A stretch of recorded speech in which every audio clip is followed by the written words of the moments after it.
ETF index mutual funds నేర్చుకుని stock మార్కెట్లో రాణించాలనుకుంటున్నారా? వెంటనే ఈ నెంబర్కి కాల్ చేయండి.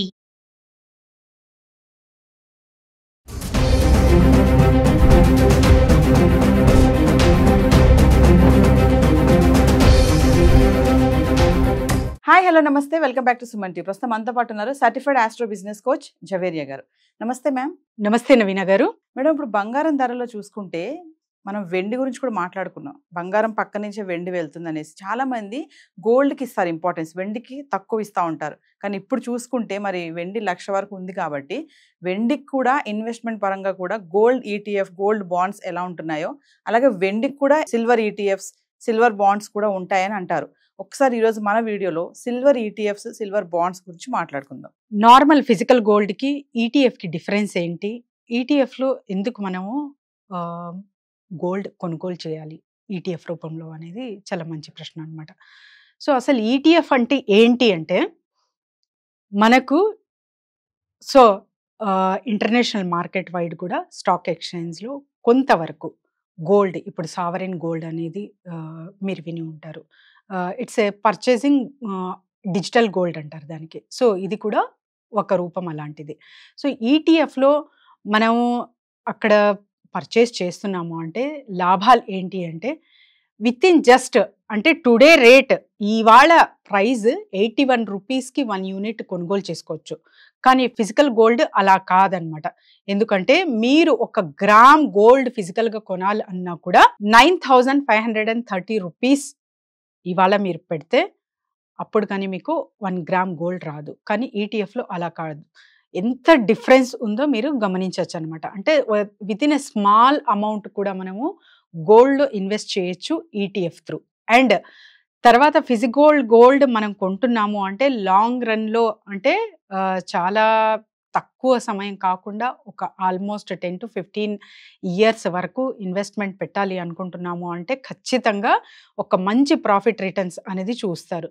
కానీ ఆర్నమెంట్ రూపంలో మీరు ఎప్పుడైతే కొంటారో అక్కడ మేకింగ్ ఛార్జెస్ కానివ్వండి, తర్వాత వేస్టేజ్ కానివ్వండి, జిఎస్టీ కానివ్వండి, దీనికి అన్నిటికీ మనము ఎక్స్ట్రా బర్డన్ లాగా పే చేయాల్సిన వస్తుంది. మళ్ళీ మీరు ఆర్నమెంట్ రిటర్న్ చేయాలి అంటే కూడా అవన్నీ డిడక్ట్ అవే మీకు ప్రైజ్ వస్తుందన్నమాట. సో ఇలాంటప్పుడు మీరు కంపారిటివ్లీ చూసుకుంటే ఈటీఎఫ్ ఇస్ ద సేఫ్.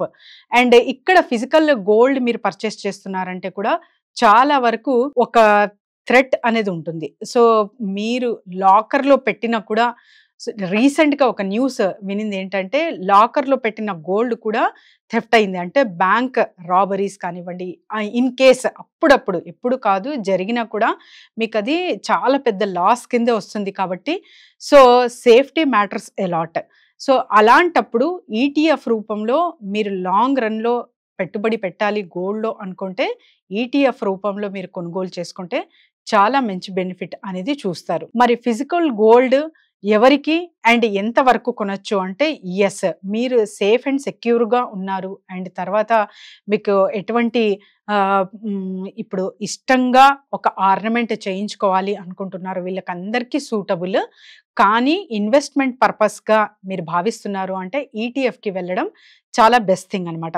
మరి మార్కెట్ ఫ్లక్చుయేషన్స్ కానివ్వండి, ఇంటర్నేషనల్ మార్కెట్ వైడ్గా అండ్ తర్వాత వచ్చేసి మనకు లండన్ బులియన్ మార్కెట్ డెసిషన్ పరంగా కూడా మనకు హైక్స్ అంటే హెచ్చు తగ్గులు అనేది చూస్తూ ఉంటాము ప్రైజెస్లో. ఒక స్టేబిలిటీ రావాలి అంటే ఖచ్చితంగా ఒక 3 months తర్వాత అయితే చూస్తాము. మరి టుడేస్ గోల్డ్ రేట్, ఇవాళ గోల్డ్ రేట్ ఎంత అని భావిస్తే కొంచెం పెరిగింది. సో మినిమం అయితే ఇక్కడ షార్ట్గా పెరిగింది చూస్తున్నాము. కానీ ఎక్కువ మోతాదులో అంటే ఓవరాల్ కంట్రీ చూసుకుంటే మాత్రం తగ్గింది నవీన గారు. ఎందుకంటే ఎవ్రీథింగ్ ఈజ్ గోయింగ్ అంటే రొటీన్లా ఇప్పుడు ఆల్మోస్ట్ ఆల్ సాఫీగా అండ్ స్టేబుల్ అవుతుంది కాబట్టి international market. So gold rate కూడా తగ్గే అవకాశాలు చాలా ఉన్నాయన్నమాట. మరీ 60,000 యార్ 70,000కి పడిపోతుందా అంటే చెప్పలేము. సో ఇలానే other businesses and other market అంటే కమోడిటీ మార్కెట్ కాకుండా షేర్ మార్కెట్ చాలా మంచిగా వెళ్తుంది అంటే చెప్పలేము. కానీ మరీ ఏదన్నా టారిఫ్ ఆఫ్టర్ పాజ్ మూమెంట్ అయిన తర్వాత 90 days తర్వాత ఏదైనా చేంజెస్ వస్తే, so clashes between China and US చూసుకుంటే మనము, సో మరీ గోల్డ్ పెరిగే అవకాశం ఖచ్చితంగా ఉంటుంది. సిల్వర్ లో మరి ఇన్వెస్ట్మెంట్ పరంగా కూడా సిల్వర్ ని తీసుకుంటే ఎలా ఉంటుంది, అంటే రిటర్న్స్ అనేవి ఎలా వస్తూ ఉంటాయి అనేది దాని మీద గురించి. మరి బంగారం ధరలు నిన్నటితో ఈ రోజుతో పోల్చుకుంటే ఎలా ఉన్నాయి, ఒకసారి మనం చార్ట్ చూద్దాం మేడం. సో మరి గోల్డ్ ప్రైస్ ఏంటో చూసుకుందాం ఒకసారి, along with the silver price. So మరి ఇవాళ చూసుకుంటే నవీన గారు 120 రూపీస్ పర్ గ్రామ్ కి ఇక్కడ అయితే పెరిగింది కొంచెం, అంటే మినిమం అయితే పెరగడం జరిగింది.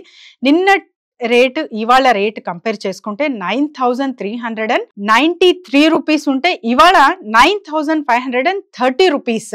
సో ఇక్కడ మనం గమనించవచ్చు, అంటే 120 రూపీస్ పెరగడం ద్వారా ఒక తులానికి 1200 రూపీస్ అయితే రైజ్ అయింది ప్రైజ్. మరి 22 క్యారెట్స్ చూసుకుంటే కూడా ఆ లిటిల్ బిట్ అంతే 110 రూపీస్ మార్ప్ అయితే కనిపిస్తుంది.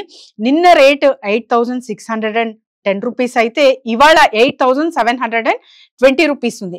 మరి 18 క్యారెట్స్ ఎలా ఉంది అంటే ఆల్మోస్ట్ ఆల్ 90 రూపీస్ అయితే పెరగడం జరిగింది. నిన్న 7045 ఉంటే ఇవాళ 7135 రూపీస్ అయితే ఇక్కడ చూస్తున్నాం అన్నమాట. మరి ఈ మార్కెట్ ఫ్లక్చుయేషన్ వలన కొనుగోలు చెయ్యొచ్చా లేదా అంటే, సో మీరు ఎప్పుడు చెప్పినట్టు ఒకే మాట, లాంగ్ టర్మ్ ఇన్వెస్ట్మెంట్ అయితే ఖచ్చితంగా గోల్డ్ ఎప్పుడు కొనినా మీకు బెనిఫిటే ఉంటుంది. షార్ట్ టర్మ్గా మీరు జస్ట్ ఒక 3 months కోసం 6 months కోసం అలా ఆలోచిస్తూ ఉంటే, ఆర్నమెంట్ ఇష్టంగా కొనుగోలు చేసుకుంటుంటే ఓకే తప్ప, లేదు నేను ఇన్వెస్ట్మెంట్ చెయ్యాలి అనుకుంటే మాత్రం కొంచెం ఆగవలసిన అవసరం ఇక్కడైతే ఖచ్చితంగా ఉంది. మరి సిల్వర్ చార్ట్ ఎలా ఉందో ఒకసారి చూద్దాం నవీన గారు. సో సిల్వర్ ప్రైస్ అంటే కాన్స్టెంట్ గా ఉంది ఇక్కడ 108 రూపీస్ గ్రామ్, నిన్న సేమ్ ఇవాళ కూడా అంతే ఉంది. సో మనకు తులం 10,800 ఇవాళ సేమ్ రేట్ అన్నమాట. ఆల్మోస్ట్ ఆల్ 1,08,000 ఇది కాన్స్టెంట్ గా అలానే ఉంది. కాబట్టి silver price is going stable గా ఉంది. ఇవాళ రేపు అలానే చూడగలము. మరి తగ్గుముఖం పడుతుందా అంటే ఖచ్చితంగా మ్యారేజ్ సీజన్ ఉంది కాబట్టి బల్క్ లో కొంటూ ఉంటారు చాలా మంది. సో మ్యారేజ్ కాబట్టి చాలా వరకు పర్చేజింగ్స్ సిల్వర్ మీద ఎక్కువ ఇన్వెస్ట్మెంట్ అయితే చేస్తూ ఉంటారు. ఇలాంటప్పుడు ప్రైజెస్ తగ్గే అవకాశం అయితే ప్రస్తుతం ఉండవు.